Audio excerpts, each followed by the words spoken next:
Hello dear students, welcome to our channel. Today we are going to discuss about the post operative complication. जैसा कि last class में हमने post operative complications के बारे में start किया था, आज हम उसके आगे का स्टडी करेंगे। तो आइए देखते हैं अब तक हमने क्या क्या स्टडी किया है।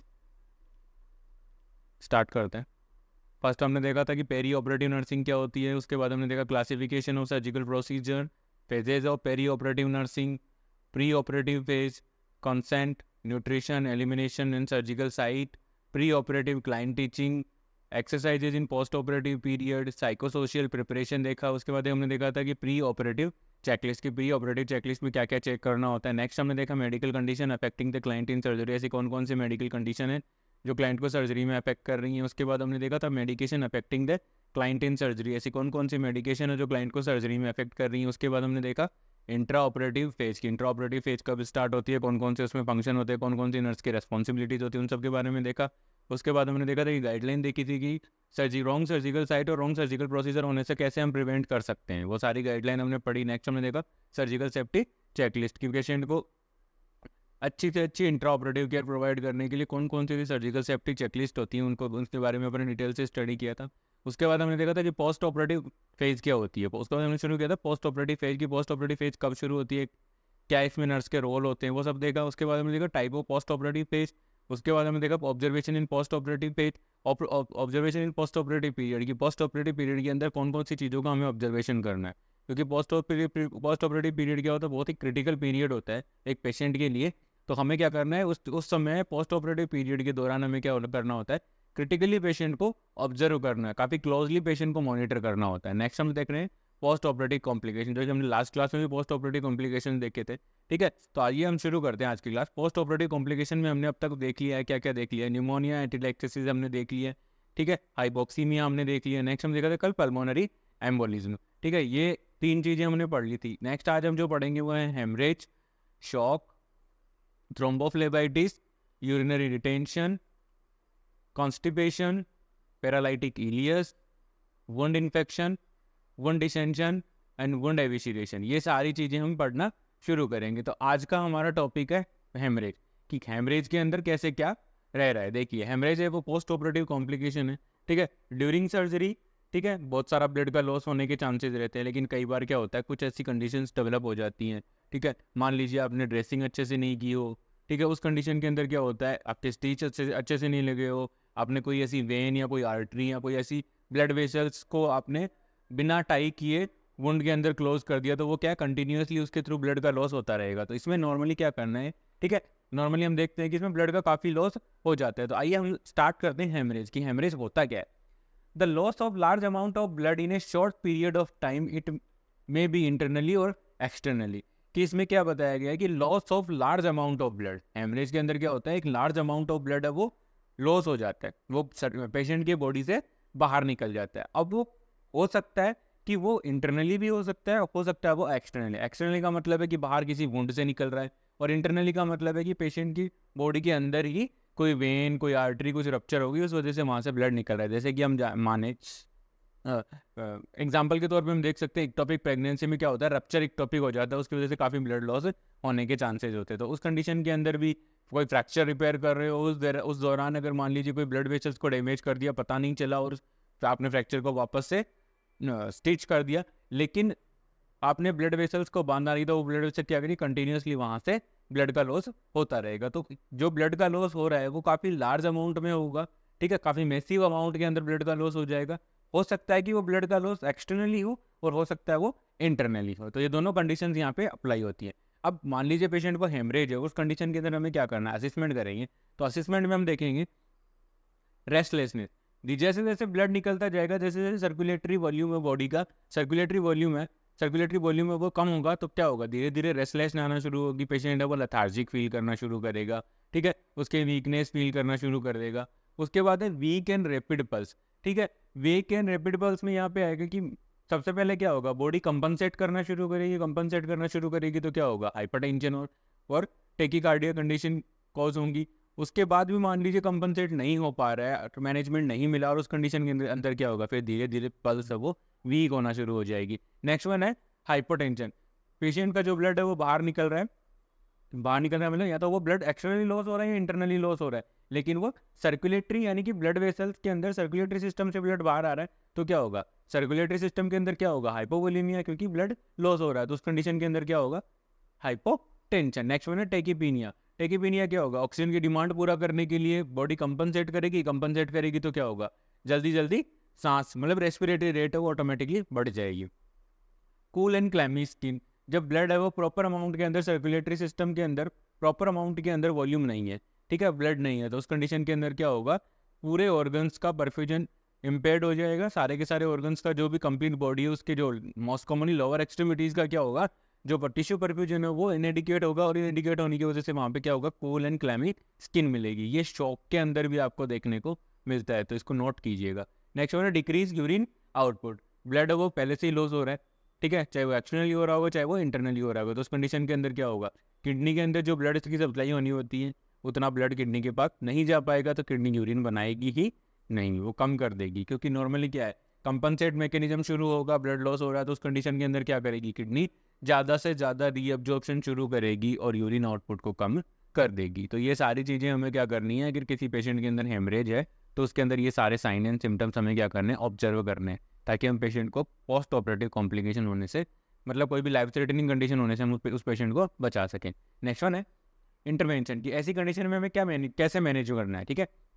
Normally apply the pressure to the site of bleeding, पहले पॉइंट में बोला गया है कि apply the pressure to the site of bleeding. Apply the pressure to the site of bleeding ये कब पॉसिबल होगा, जब ब्लीडिंग एक्सटर्नली हो, आपको बाहर से दिखाई दे रही है ब्लीडिंग की, हाँ पर्टिकुलर बॉडी पार्ट के ऊपर ब्लीड हो रहा है, चाहे वो सर्जिकल साइड से हो रहेगी चाहे कोई और साइट है वहाँ से हो रहेगी, तो क्या करेंगे हम उसको प्रेशर से अप्लाई, गोज लगा करके प्रेशर से अप्लाई, प्रेशर अप्लाई उसके ऊपर रखेंगे, जिससे ब्लड का लॉस है वो कम होगा। नेक्स्ट वन है notify to the health care provider. उसके बाद हमें क्या करना है, हेल्थ केयर प्रोवाइडर को क्या करना है, नोटिफाई करना है कि सर पेशेंट को पर्टिकुलर पार्ट से या पर्टिकुलर ऑर्गन से ब्लीड हो रहा है। नेक्स्ट वन है administer the oxygen as per order. उसके बाद हमें क्या करना है, पेशेंट को ऑक्सीजन स्टार्ट करनी है, ताकि पेशेंट की जो ऑक्सीजन रिक्वायरमेंट है वो कंप्लीट हो सके। ब्लड लॉस हो रहा है इस वजह से क्या होगा, ऑक्सीजन को कैरी करने वाले जो प्रोडक्ट्स थे, मतलब जैसे कि जो आरबीसी है वो कैरी करती है, ब्लड लॉस हो रहा है तो आरबीसी का भी लॉस हो रहा है, आरबीसी का लॉस होगा तो क्या होगा, ऑक्सीजन को कैरी करने वाले सब्सटेंस है वो कम हो गए बॉडी के अंदर, तो हमें क्या करना होगा, ऑक्सीजन ज़्यादा से ज़्यादा एडमिनिस्टर करनी होगी, ताकि बॉडी के अंदर ऑक्सीजन की जो डिमांड है वो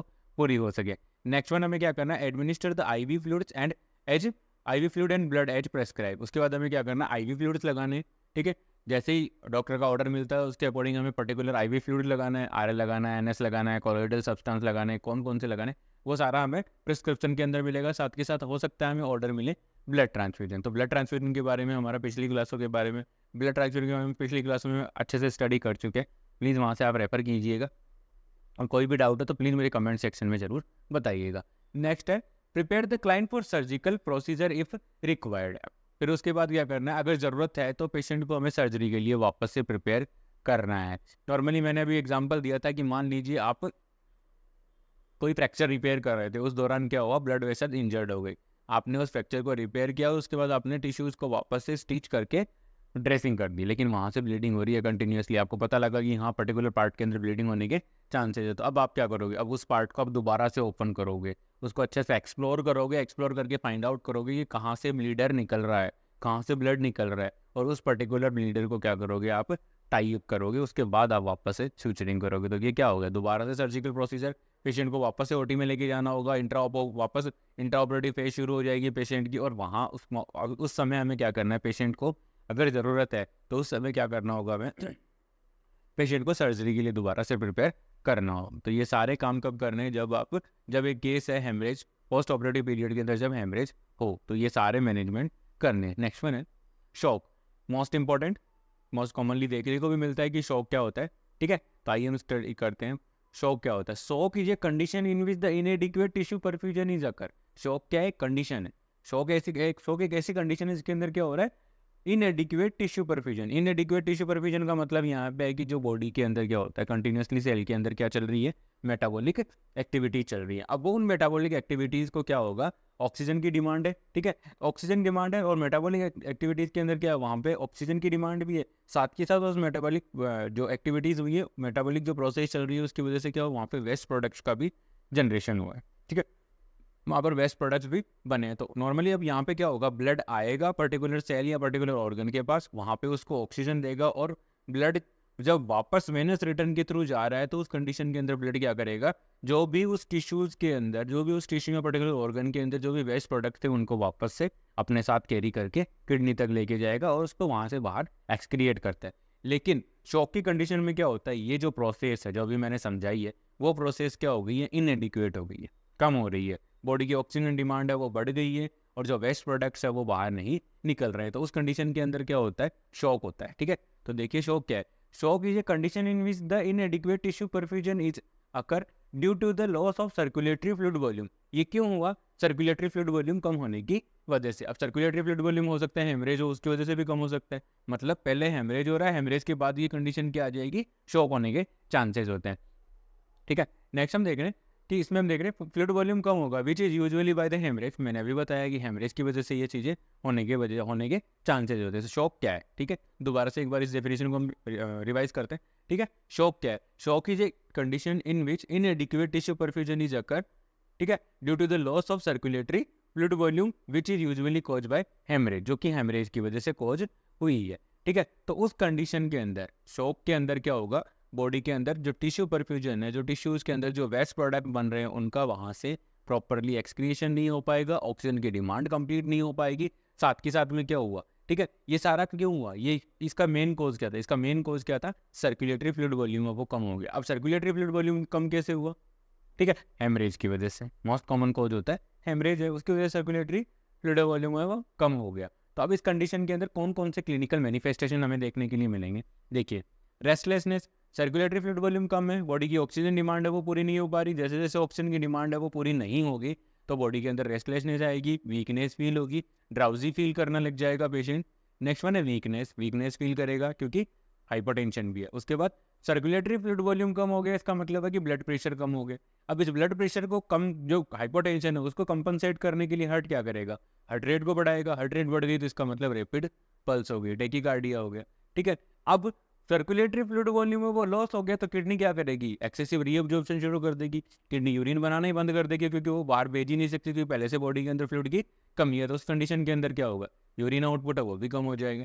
और सर्कुलेटरी फ्लूइड वॉल्यूम कम है तो बॉडी के अंदर फ्लूइड का सर्कुलेशन या जो ब्लड है उसका सर्कुलेशन प्रॉपर नहीं हो पा रहा, उस कंडीशन के अंदर क्या होगा, कूल एंड क्लैमी स्किन हमें देखने के लिए मिलेगी। तो ये सारी चीज़ें, ये सारे क्लिनिकल मैनिफेस्टेशन हमें शॉक की कंडीशन में देखने को मिलते हैं। आई होप मेरे द्वारा प्रोवाइड किए जा रहे कंटेंट आपको नर्सिंग ऑफिसर रिक्रूटमेंट एग्जामिनेशन की प्रिपरेशन में हेल्प कर रहे होंगे। प्लीज़ अगर आपको कोई भी डाउट है तो प्लीज़ आप मुझे कमेंट सेक्शन में ज़रूर बताइएगा, मैं डेफिनेटली इसका आंसर करने की कोशिश करूँगा। आइए आगे देखते हैं इसका मैनेजमेंट कैसे करना है।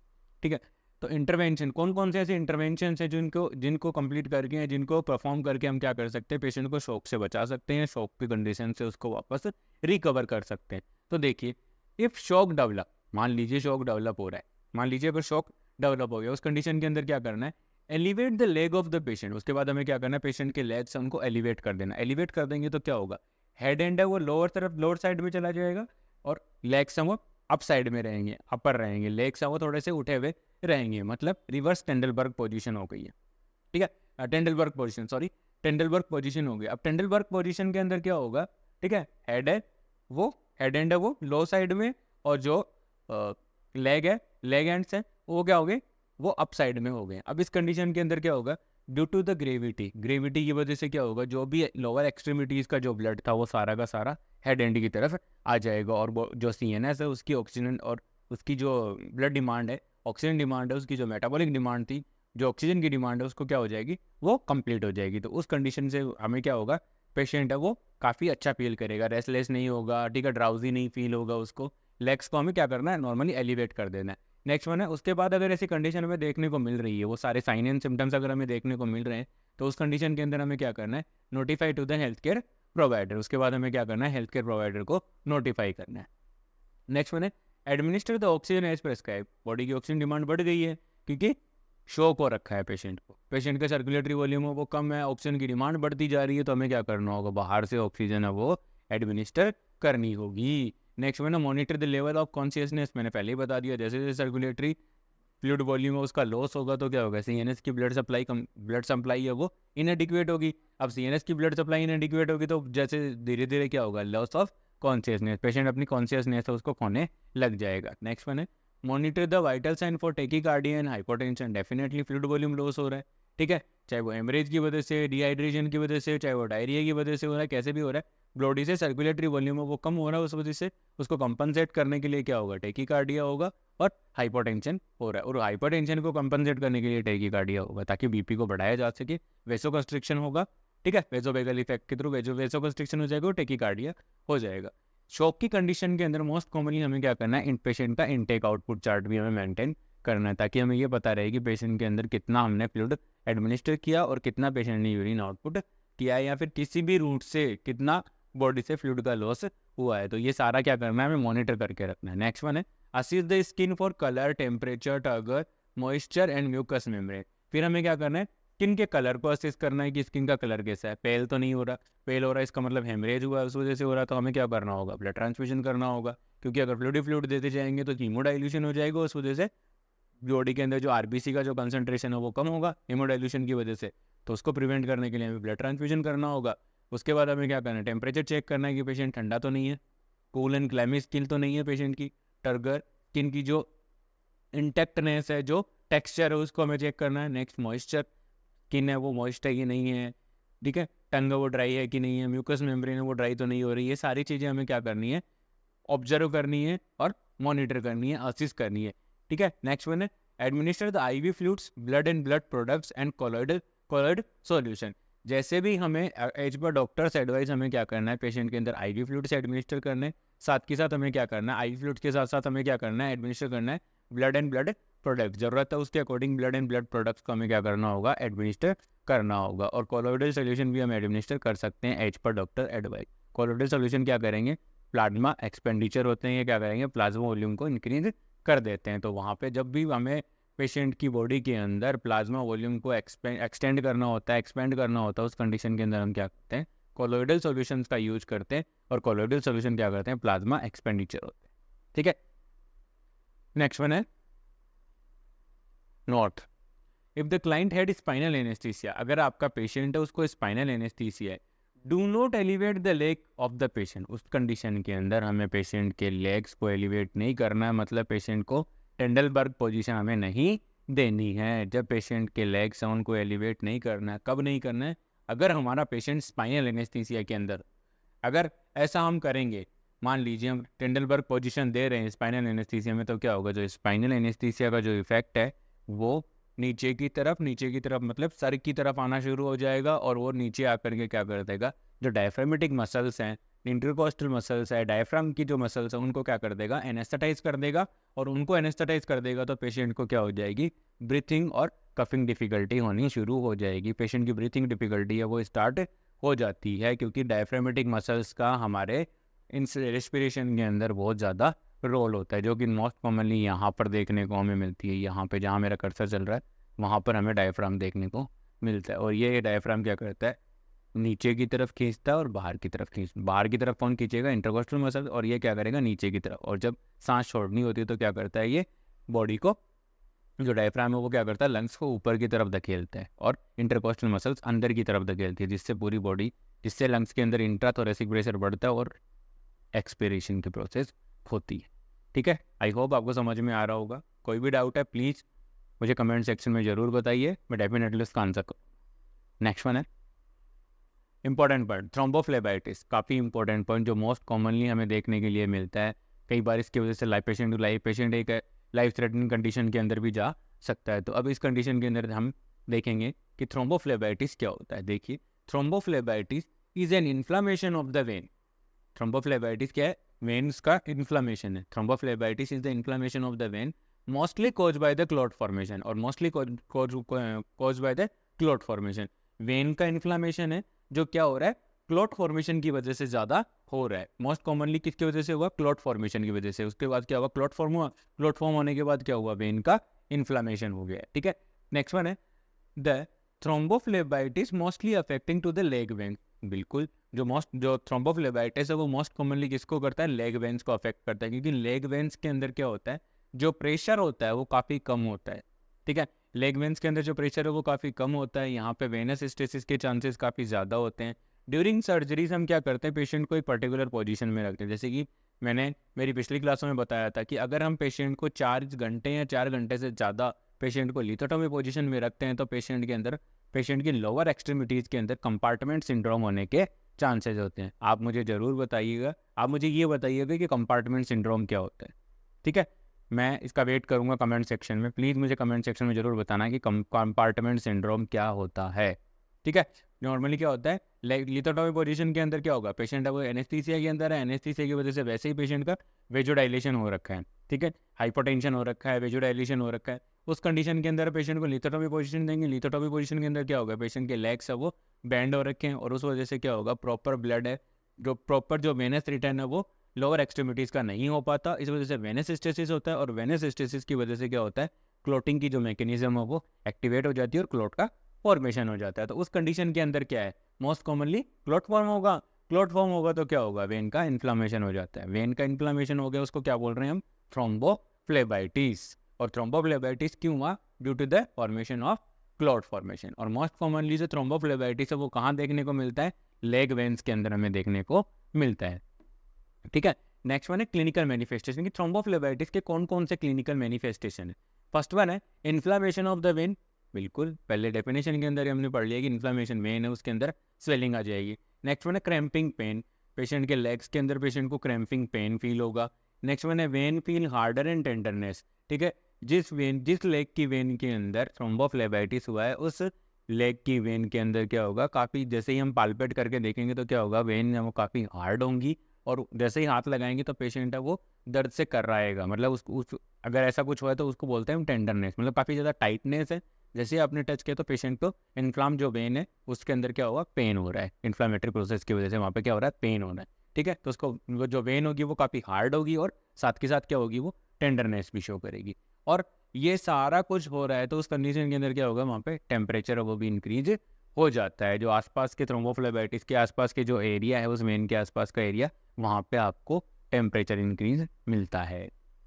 ये सारे sign and symptoms. Most commonly कई बार क्वेश्चन आता है एग्जाम्स के अंदर कि जो थ्रोम्बोफ्लेबाइटिस है उसके साइन एंड सिम्टम्स कौन कौन से हैं, तो हमें इनमें से कोई एक ऑप्शन मिलेगा, ठीक है, तो उसको हमें राइट क्लिक करना है।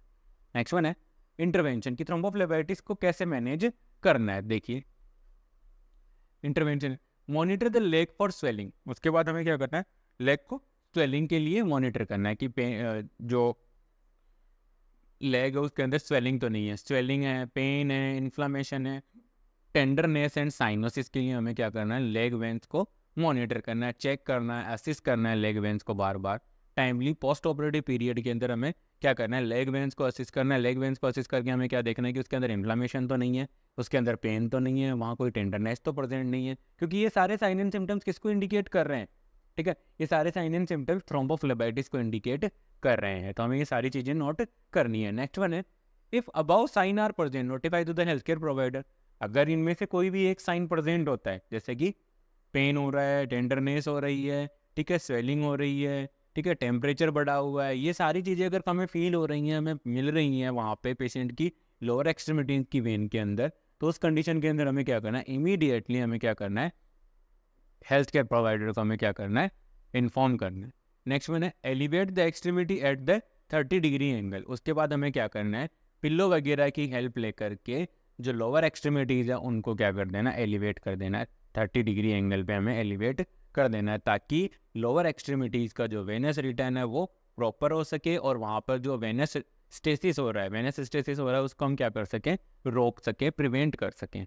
नेक्स्ट वन है do not apply pressure on the popliteal area. अब जब भी पेशेंट के जो लेग्स हैं, जो लोअर एक्सट्रीमिटीज़ हैं, उनको आप जब भी एलिवेट कर रहे हो 30 डिग्री एंगल पे, आप जब भी एलिवेट कर रहे हो, तो उस कंडीशन के अंदर हमें मोस्टली जो ध्यान रखने वाली चीज़ है वो क्या होती है कि हमें पेशेंट को जो पिल्लो लगा रहे हैं, जो भी डिवाइस हम यूज कर रहे हैं लेग्स को एलिवेट करने के लिए, वो डिवाइस पेशेंट के ये जो कर्सर है वहाँ उस एरिया को बोलते हैं, बैक ऑफ द नी को बोला जाता है पॉप्लिटियल एरिया, इस एरिया के ऊपर प्रेशर ना लगे। उस डिवाइस को हमें यहाँ पे अप्लाई नहीं करना है, क्योंकि यहाँ पे अप्लाई करेंगे तो ये जो डिवाइस क्या करेगी, यहाँ से कंप्रेस कर देगी और जो लोअर एक्सट्रीमिटीज़ के अंदर जहाँ मोस्ट कॉमनली यहाँ पे जो क्या हो रहा है, क्लॉट फॉर्मेशन होते हैं, थ्रोम्बोफ्लेबाइटिस होता है, वो क्या हो जाएगा, ज़्यादा होने के चांसेस होंगे। तो हमें क्या करना है, पॉप्लिटियल एरिया के ऊपर कोई भी प्रेशर नहीं देना है। नेक्स्ट वन है educate the client to use anti embolism stocking. जो आप इमेज में देख रहे हैं, जो पेशेंट ने लेग्स के अंदर जो ये पहन रखा है उसको बोलते हैं anti embolism stockings, anti embolism stocking. यहाँ पे आपका एक इमेज बेस्ड क्वेश्चन भी तैयार हो रहा है कि अगर आपको ऐसे लेग्स दिखते हैं और ये बोलते हैं कि ये कौन सी डिवाइस है, ठीक है, लेग्स यहाँ ऐसे डिवाइस दी जाए, उसके बाद पूछा जाता है आपसे कि ये कौन सी डिवाइस, तो ये क्या है, एंटी एम्बोलिज्म स्टोकिंग डिवाइसेज हैं। इनका यूज़ क्यों किया जाता है, ताकि ये क्या करती हैं, एम्बोलिज्म को प्रिवेंट करती हैं। नेक्स्ट वन है जब भी पेशेंट एंटी एम्बोलिज्म स्टोकिंग का यूज कर रहा है तो उस टाइम हमें क्या करना है, पेशेंट को एजुकेट करना है किस बारे में, कि उसको बोलना है कि remove the stocking twice a day and inspect the leg. उसके बाद हमें पेशेंट को बोलना है कि आपको दिन में 2 बार इन स्टोकिंग्स को, जो एंटी एम्बोलिज्म स्टोकिंग जो आपने पहन रखी है, उन एंटी एम्बोलिज्म स्टोकिंग्स को आपको दिन में 2 बार हटाना है, उतारना है। उसके बाद आपको पूरे लेग्स को क्या करना है, एग्जामिन करना है, ठीक है। अगर ये लंबी ड्यूरेशन तक ये रहेंगी तो हो सकता है कि ये क्या करें, कंप्रेशन करके रखें और प्रॉपर ब्लड सप्लाई ना हो पाए लोअर एक्सट्रीमिटीज़ के अंदर, और नेक्रोसिस, साइनोसिस वगैरह की कंडीशन कोज ना हो। तो इन सबको प्रिवेंट करने के लिए हमें क्या करना है, दिन में कम से कम दिन में 2 बार एंटी एम्बोलिज्म स्टोकिंग को हमें ओपन करना है और पूरे लेग्स को हमें क्या करना है, इंस्पेक्ट करना है, ठीक है। आइए नेक्स्ट देखते हैं। Apply the DVT pump as per health care provider. अगर हेल्थ केयर प्रोवाइडर ने के ऑर्डर के अकॉर्डिंग हेल्थ केयर कंसल्टेंट जो भी है, हेल्थ केयर प्रोवाइडर कंसल्टेंट, ठीक है, उसके अकॉर्डिंग हमें क्या करना है, apply the DVT pump. Deep vein thrombosis को प्रिवेंट करने के लिए इस टाइप के कुछ पंप लिए जाते हैं। तो ये एक यहाँ डिवाइस होती है, इसका यहाँ पे कंट्रोल्स होते हैं और ये यहाँ पे पेशेंट की दोनों लेग्स के ऊपर अप्लाई किया गया है। और ये डिवाइस क्या करती है, इनमें एक रेगुलर इंटरवल के ऊपर कॉन्ट्रैक्शन और रिलैक्सेशन करती है, ये जो कफ यहाँ पे बने हुए, जिससे क्या होता है, पेशेंट की जो लोअर एक्सट्रीमिटीज है वहाँ उनका जो लोअर एक्सट्रीमिटीज का जो वेनस रिटर्न है वो ऊपर की तरफ, मतलब उनको ऊपर की तरफ पुश किया जाता है और वेनस रिटर्न है उसको प्रॉपर किया जाता है। ये अगर ये डिवाइस या फिर ये इमेज अगर आपको एग्जाम में मिलती है तो ये कौन सी इमेज बेस्ड क्वेश्चन क्लियर हो रहा है यहाँ पे, ये इमेज में क्या दिखाया गया, अगर आपसे एग्जामिनर ये पूछता है तो आपको क्या बताना है, ये क्या है, डीवीटी पंप है।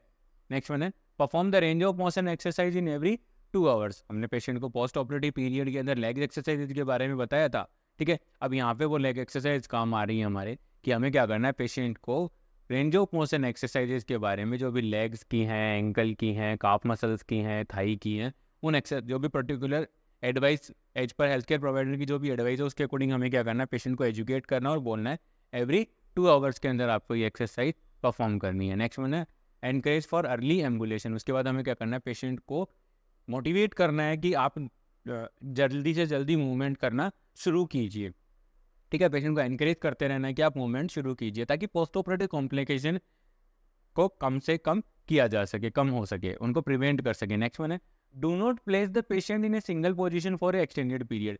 किस पेशेंट को एक सिंगल पोजीशन के अंदर, किसी भी एक पर्टिकुलर पोजीशन के अंदर हमें क्या करना है, लंबे समय तक नहीं रहने देना है, क्योंकि बेड शोर होगा, वेनस स्टेसिस होने के चांसेज हैं, क्लॉट फॉर्मेशन होगा, क्लॉट फॉर्म होगा तो हो सकता है वो थ्रोम्बस बने, पल्मोनरी एम्बोलिज्म कॉज कर दे। तो ये सारी कंडीशंस को प्रिवेंट करने के लिए हमें क्या करना है, पेशेंट की पोजीशन है उसको रेगुलर इंटरवल के ऊपर, मोस्ट कॉमनली जो रेगुलर इंटरवल करते हैं 1 to 2 आवर के अंदर हमें क्या करना है, पेशेंट की पोजीशन को चेंज करना है। नेक्स्ट वन है administer anti coagulant such as heparin and warfarin as per order. अगर हेल्थ केयर प्रोवाइडर ऑर्डर कर रहे हैं, हेल्थ केयर प्रोवाइडर अगर ठीक समझ रहे हैं तो उस कंडीशन के अंदर वो एडवाइज करते हैं, एंटी कोएगुलेंट्स एडवाइज करते हैं, ताकि क्लोटिंग है वो ना हो, ठीक है। क्लोटिंग है वो मतलब इंट्रावेस्कुलर के अंदर ब्लड के जो क्लोट्स हैं वो ना बने, क्योंकि लोअर एक्सट्रीमिटीज़ के अंदर क्या हो रहे हैं, वेनस स्टेसिस हो रहा है। तो उसको प्रिवेंट करने के लिए हो सकता है कि हेल्थ केयर प्रोवाइडर हमें एडवाइस करें कि पेशेंट को हिपेरिन एडमिनिस्टर करना है या फिर वारफेरिन एडमिनिस्टर करना है,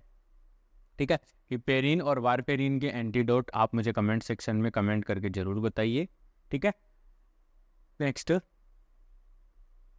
आज की क्लास में इतना ही, बाकी बचे हुए कॉम्प्लिकेशन, पोस्ट ऑपरेटिव कॉम्प्लिकेशन, तो उनको हम 1 by 1 डिस्कस करेंगे, ठीक है। अगर मेरी क्लासें, मेरे द्वारा प्रोवाइड किए जा रहे कंटेंट अगर आपकी नर्सिंग ऑफिसर रिक्रूटमेंट एग्जामिनेशन में अगर आपको हेल्पफुल है, please like, share and subscribe. Thank you so much.